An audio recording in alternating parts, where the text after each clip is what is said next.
All right, folks, happy draft day. Tonight is the first round of the 2026 NFL draft, and right now I'm going to go through the third installment of my 2026 pre-draft power rankings. And today we're going through teams number 17 and 11. If you missed the first two videos, they are posted up on the timeline, but we're going to run out of time here. So the last couple of groups I'm going to have to do after the draft. I apologize for that. Tomorrow we will have some instant reaction to the draft that takes place tonight, but let's start at number 17, and this is the Minnesota Vikings. I really love the Kyler Murray signing. I think he's a guy who has a lot of talent, and I think with the right coach, he can get his career turned around, and I think KOC is the perfect coach for him to turn his career around. This team has one of the best wide receivers in the NFL. They have a great tight end. They have a decent line, a pretty good defense. They really have a lot of talent all over the field. I just think that the Lions, Bears, and Packers all have slightly more talent, and that's why they're at 17. I think they probably are the worst team in their division, but I think the division they're in is probably the second best in the entire NFL. So at number 17, I have the Vikings.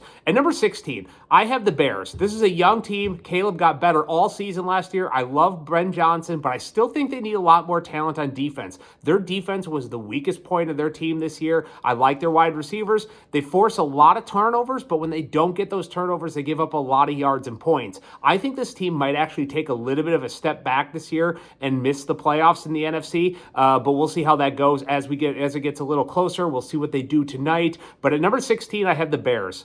Number 15, I have the Texans, and the Texans have the best defense in the NFL. They have solid weapons, and they have what I would consider a below-average offensive line and a very shaky quarterback. C.J. Stroud was drastically worse in year number 2 than he was his rookie season, and he had 4 interceptions in that playoff game, and it could have been 7, and that's something that's going to be really hard for me to unsee. So until I see C.J. Stroud really start to improve his game, he is the weakest point on that team right now. I really don't have a lot of faith. They're going to win some games because their defense is just that good. Those two pass rushers in Will Anderson Jr. and Danielle Hunter are a nightmare for offensive lines and quarterbacks, but I just don't have a lot of faith in C.J. Stroud right now.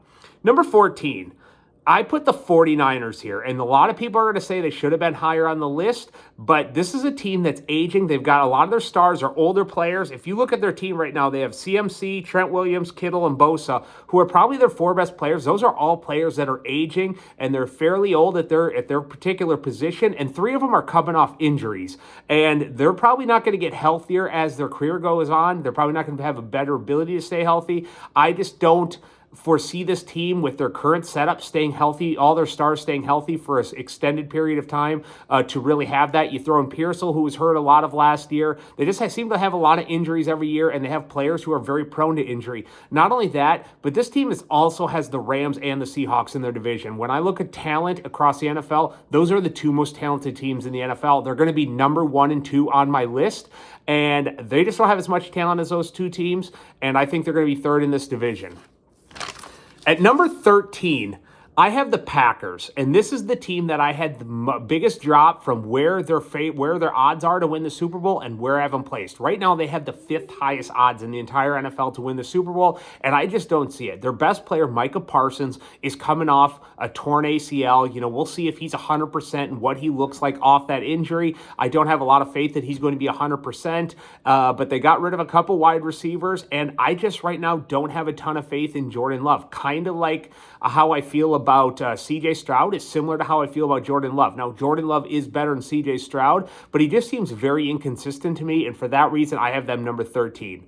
And number 12, you're not going to believe this, but I have the Dallas Cowboys. I am a lot higher on this team than some other people, and I think Dak Prescott, when healthy, is probably a top 6 to 7 quarterback right now. He has CeeDee Lamb, who I believe is a top 10 wide receiver. They've got a very good tight end. They've got a pretty solid offensive line. Their defense needs a lot of work, but they have 2 first-round draft picks tonight, number 12 and number 20, and they can really fill some holes if they use those draft picks properly. So I have this team a little bit higher. I think this is going to be a playoff team in the NFC this year if Dak can stay healthy for a full 17 games. And number 11, to round out this group, I have the Philadelphia Eagles, and I hate the vibes of this team right now.